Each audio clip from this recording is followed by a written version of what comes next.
Llegó el momento de abrir una ventana al pasado y escuchar esos pasajes de la historia que marcaron el rumbo de nuestra sociedad. Deje que su imaginación vuele y que las ondas sonoras lo lleven de paseo por un inolvidable viaje por la historia.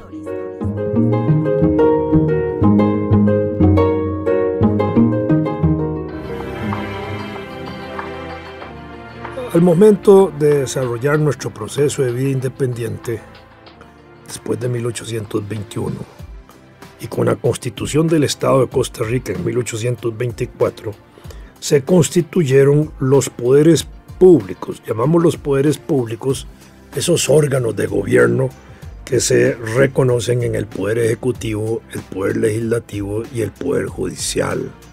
Desde 1824 existen hasta hoy literalmente con las mismas funciones y con la misma importancia institucional que tienen.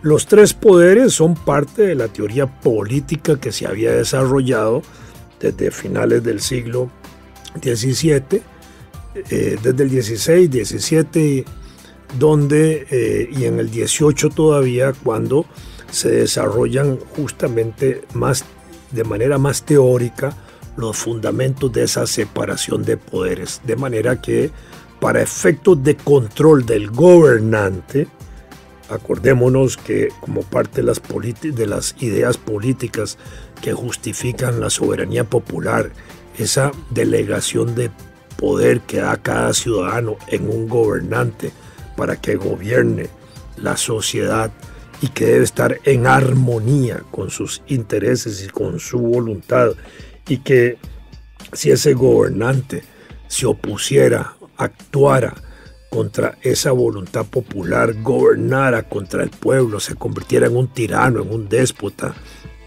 en una persona autoritaria, ese pueblo que lo ha elegido, desde el punto de vista de esas ideas políticas, tiene un derecho natural a la rebelión política para tumbarlo, para quitarlo y nombrar otro. Ese concepto de destitución de la autoridad política del gobernante en Costa Rica se estableció incluso como un derecho en la Constitución de 1844.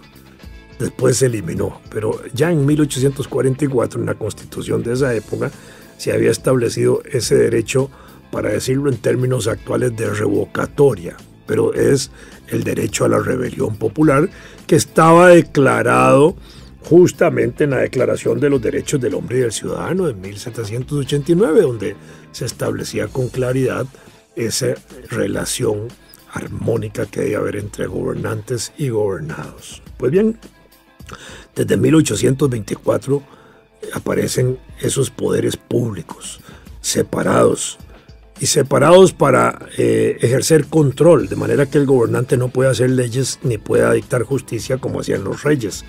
Y en ese sentido, esas funciones del Poder Ejecutivo, del Poder Legislativo y del Poder Judicial son específicas y propias de cada uno de esos poderes y son indelegables. Es decir, un poder no puede delegarle al otro las funciones que le son propias. El Poder Ejecutivo no le puede decir al Poder Legislativo, sustitúyame para hacer estos actos, ni el Poder Legislativo le puede dar potestades al Poder Ejecutivo para que haga las leyes. Es decir, eso es propio de nuestro sistema republicano y eso es muy importante porque garantiza justamente controles políticos. Pues bien, uno de esos poderes, el Poder Legislativo, es el que hace las leyes, es el que somete en discusión proyectos de ley para que una vez aprobados se conviertan en leyes. Desde este punto de vista, todo lo que se conoce en el Congreso, que hoy llamamos Asamblea Legislativa o Parlamento, se usa el término parlamentos en el sentido histórico, internacional, de reconocimiento al primer Congreso importante que de esta manera se constituye allá por 1688 en Inglaterra. Y el Congreso, la Asamblea Legislativa, el Parlamento o el Poder Legislativo, como también lo llamamos, es el que hace las leyes. En la Asamblea Legislativa, todos los trámites que se van haciendo ahí en discusión de los diputados es de proyectos de ley. Ahí no se discuten leyes, se discuten solo proyectos de ley. Cuando estos proyectos de ley son aprobados es que se constituyen las leyes. Mientras tanto, lo que hay en trámite son proyectos de ley. Los diputados proponen proyectos de ley a discusión. Los partidos políticos, cuando ya existieron después de 1890, que pueden proponer proyectos de ley a discusión. El poder ejecutivo, presidente y los ministros considerados de esa manera, cuando proponen proyectos de ley, son proyectos de ley, no son leyes. Cuando una ley se quiere modificar por otra ley, entonces se presenta un proyecto de ley para modificar tal ley. Cuando se quiere hacer una modificación a la Constitución política, entonces se presenta un proyecto de ley para una reforma constitucional y se mantienen en la discusión como proyectos de ley. Esto es importante entenderlo porque a veces, aunque no muy generalizado, en Costa Rica hay buena cultura en ese sentido, hay todavía quienes señalan que en el Congreso se discuten leyes. No se discuten leyes. Un asunto interesante es que en la vida del Congreso los diputados regulan su actuación y tienen que regularla para que no haya un caos, para que no haya una anarquía, para que haya también una forma procesal de ir avanzando en el conocimiento de la discusión de los proyectos de ley y para irlas votando. Y dentro de ese proceso de discusión se establecen reglas de discusión de las comisiones del Congreso y del plenario legislativo para regular justamente la actividad de todos los diputados en ese proceso. Eso se hace mediante el reglamento legislativo. Ese reglamento lo aprueba la Asamblea Legislativa y es el único reglamento que tiene carácter de ley. Cuando hablamos del reglamento legislativo hablamos de una ley que se llama reglamento legislativo y actúa justamente en su forma reglamentaria en la organización del Congreso y de las sesiones de discusión parlamentarias. El resto de los reglamentos de las leyes de Costa Rica los hace el Poder Ejecutivo. A veces por disposición general de las leyes que obliga a que el Poder Ejecutivo las haga, a veces también por su propia iniciativa que orienta para hacer una reglamentación de una ley y hacerla desde ese punto de vista más eficaz en sus trámites y en su realización. Pues bien, el Congreso, el Poder Legislativo, la Asamblea Legislativa se integra por diputados. Hasta 1890 los diputados se postulaban directamente. Por supuesto que para esto existían también limitaciones de quienes podían ser diputados. En el siglo XIX no cualquier persona podía ser diputado. Tenía que ser ciudadano. Ser ciudadano es ser mayor de edad. Esa es la base. Igual hoy, los ciudadanos son aquellas personas que hoy son mayores de 18 años. Antes de 1948 los ciudadanos eran mayores de 21. En alguna época en nuestra historia me parece que se estableció para un periodo muy corto 25 años. Pero en todo caso, el grueso ha andado en los 21 años y ahora en los 18. Y entonces esos son los ciudadanos. Ahí hoy lo entendemos en hombres y mujeres. Antes de 1949 los ciudadanos eran solo los hombres, porque eran los que tenían los derechos políticos, porque esta es otra característica importante.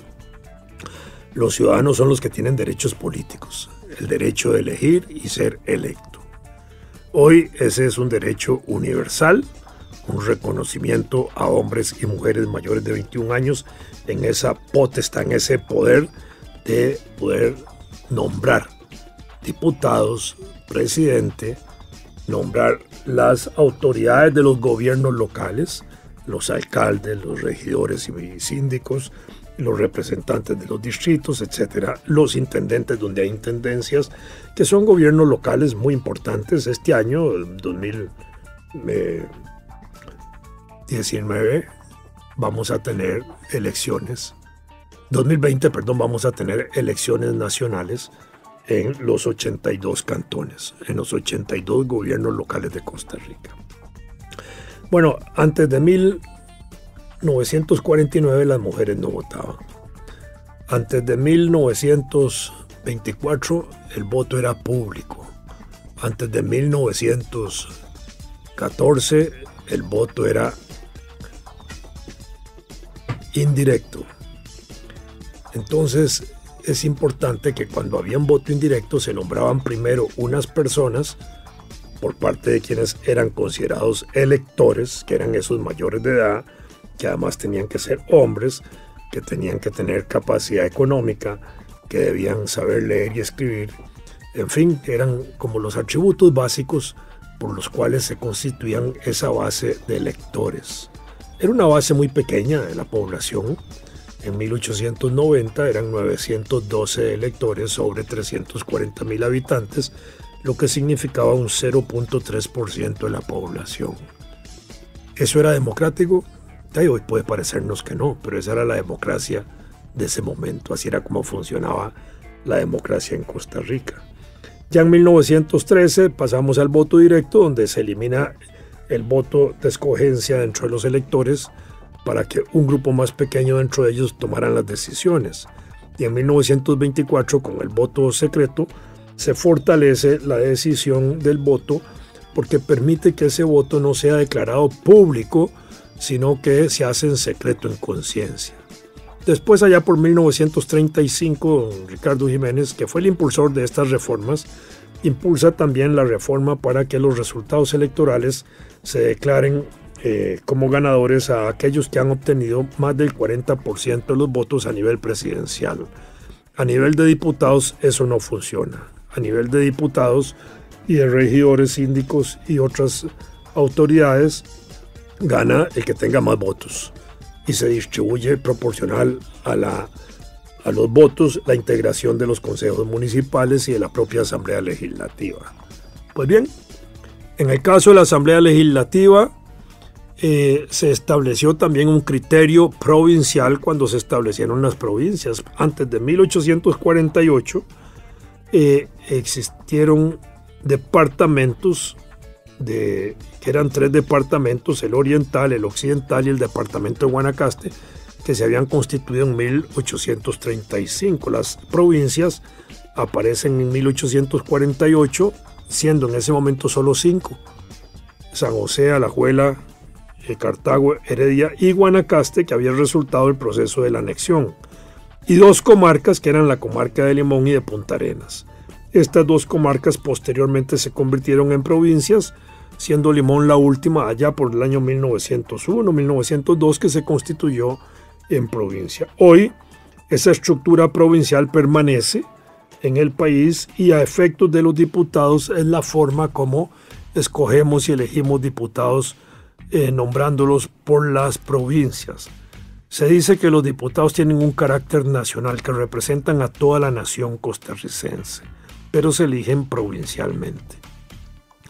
Esto es lo que permite que una persona que nace en Cartago pueda ser candidata a diputado por Guanacaste, o que nace en Limón y puede ser representante, o puede ser candidata a diputado por San José, o nacido en San José puede ser candidata o candidato a diputado por Punta Arenas, porque representan a la nación.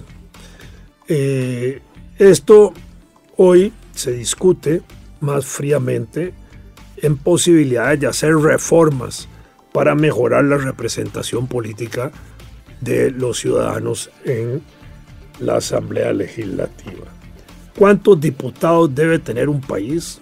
Esa es una discusión política, es una discusión técnica también, es una discusión que tiene que ver a veces con relación de representación. ¿Cuántas personas deben estar representadas por un diputado? Si el Congreso hasta 1900 47 era de 45 personas, no había mujeres y había menos de 1 millón de habitantes. Está claro que un diputado representaba alrededor de 22,000 personas.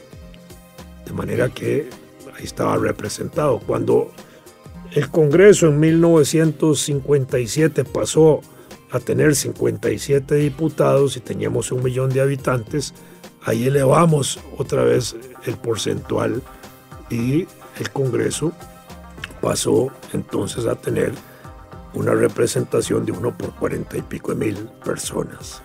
Pues bien, hoy tenemos 5 millones de habitantes y ese mismo Congreso representa un diputado cerca de 87,000 personas. Es decir, hemos disminuido la representación. En lugar de fortalecido, la hemos disminuido. Si antes un diputado representaba 20,000 personas, ahora ese mismo diputado representa 87,000 personas. ¿De qué se trata entonces? De tener una relación más estrecha de los ciudadanos con su representante popular. Esa es la discusión que hay hoy. Y esa discusión ya llegó al Congreso, a la Asamblea Legislativa, con proyectos de ley que están ahí en procesos de discusión. En la Junta de Notables que integró la presidenta Laura Chinchilla, que me invitó a participar a mí allí, en esa ocasión yo propuse que eleváramos los diputados a 87, 57 electos por las provincias y 30 en una lista nacional. Hoy, eso no se aprobó obviamente, pero hoy en la Asamblea Legislativa una comisión parlamentaria de los propios diputados está discutiendo una propuesta de una organización que se llama Poder Ciudadano Ya, donde se trata de elevar a 84 el número de diputados. Y ahí hay una discusión ya planteada, solo que esos 84 están organizados de manera diferente, no por las provincias, sino también por distritos electorales, de manera que por distritos electorales se elija un diputado por cada distrito, cerca de 42 o 44, y el resto, 30 o 40, se elijan por lista nacional. Esa es más o menos la propuesta que hay ahí en la Asamblea Legislativa. Ya se está discutiendo el aumento de los diputados. El nuevo edificio parlamentario que se está construyendo ahí en Avenida Central, la par del actual Congreso, es un edificio que tiene una proyección para tener cerca de 140 o 150 diputados. Es decir, ¿por qué? Porque hay una tendencia a ir considerando la posibilidad de aumentar los diputados como un mecanismo de mejorar la representación política del país y para que haya una mejor y directa representación de los diputados con sus ciudadanos y eventualmente la posibilidad de establecer el derecho de revocatoria de los diputados. Es decir, si un diputado es electo por un distrito, esa gente del distrito, considerando el trabajo del diputado, podría perfectamente someterlo a un referéndum para cambiarlo si no satisface. Y eso obliga a que el diputado tenga una relación estrecha con su región y con sus electores de manera más directa. Esta es la experiencia internacional que hay desde Estados Unidos hasta Europa en la particularidad de esos sistemas que funcionan así. La otra cuestión importante es la posibilidad de un crecimiento natural del Congreso a medida que crece la población, como sucede en Alemania y en otros países europeos, donde hay mecanismos que permiten que, a medida que aumenta la población, vaya aumentando el número de diputados por periodos. Actualmente, la Asamblea Legislativa, con los 57 diputados, esos 57 diputados se distribuyen por número de diputados por provincia de acuerdo a la población que hay en cada provincia. Y cada 10 años, de acuerdo al censo nacional, se hace ese estudio y con base a ese censo nacional, el Tribunal Supremo de Elecciones dice a esta provincia, a partir de la próxima elección, le tocan tantos diputados y a esta otra tantos. A veces le quitan a una y a veces le suman a otra. Y así ha venido pasando en esa dinámica de censos de población y procesos electorales. Con esta nueva propuesta perfectamente podría hacerse de una manera más ágil, de manera que igual cada 10 años podría ser que con base al movimiento de la población se establezca que crece el número de diputados en tanto número más. Poblaciones como las nuestras de 5 millones en el panorama internacional tienen entre 170 y 220 diputados. Países más pequeños que el nuestro en términos poblacionales tienen hasta 120 y 130 diputados, incluido en América Latina. Es decir, estamos hablando de países latinoamericanos, de manera que esta es meramente una discusión técnica. El costo de los diputados puede ser una discusión, pero es una discusión que debe estar pensada en la necesidad que haya de pagarlos en función del proceso y de la vida democrática nacional. Cuando propusimos en el gobierno de Laura Chinchilla elevar a 87 el número de diputados, en un estudio que habíamos hecho se señalaba que la eliminación de 50 asesores parlamentarios en ese momento, que no era mucho, era una cifra verdaderamente pequeña en el conjunto de todos los funcionarios legislativos, podía pagar el aumento de los 30 diputados. De manera que esa no era una situación descabellada, ni mucho menos. Entonces, esa es una discusión que está planteada hoy como parte de esa vida democrática nacional. Discutir si debemos tener más diputados y de qué forma debemos elegirlos. Si por provincia, con una lista nacional paralela, o por distritos, donde cada distrito elige solo un diputado. Esa es una discusión que tiene una gran importancia nacional. Deje que su imaginación vuele y que las ondas sonoras lo lleven de paseo por un inolvidable viaje por la historia.